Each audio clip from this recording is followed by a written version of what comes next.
Speaking of registration, during my time in 1970 and early 1980s, OAH registration numbers often came close to those of the AHA, which of course included many Americans.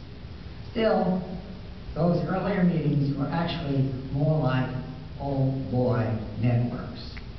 Women members were few and far between, as I'm sure Ann Scott well remembers. Wives, however, were sometimes provided with tea.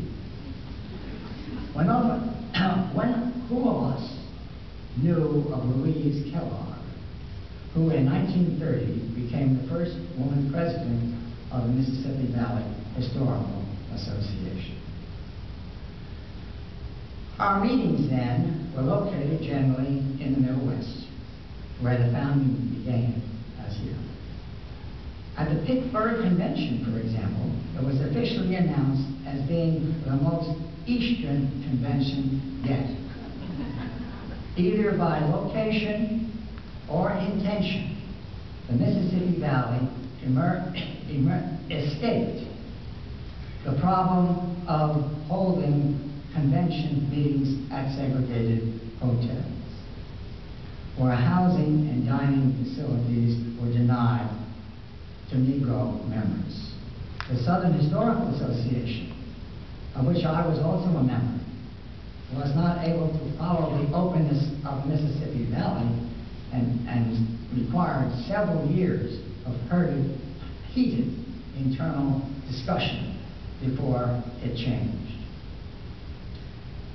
A measure of the seriousness of the Mississippi Valley Historical Association was that each year the paper sessions at the convention were reported in the June issue of the Review.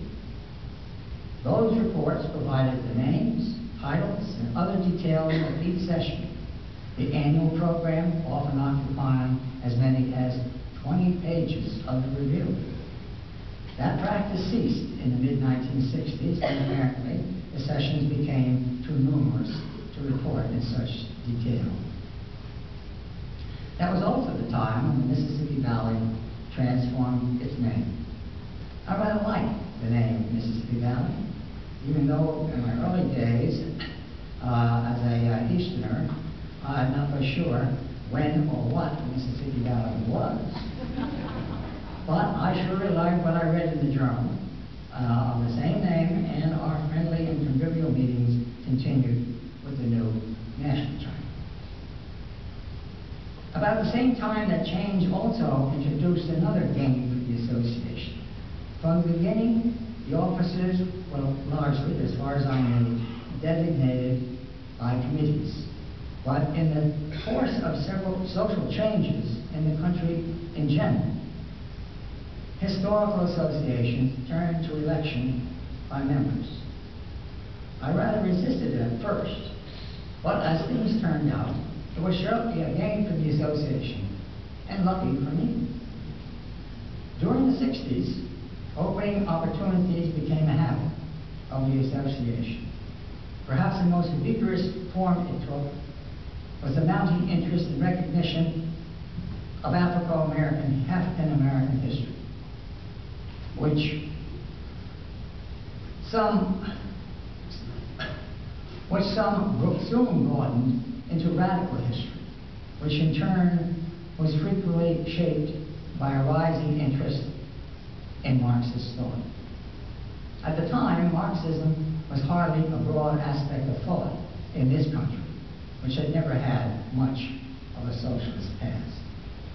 Yet for many young people, like the living in the 1930s like me, Marxism was challenging, if not a necessity.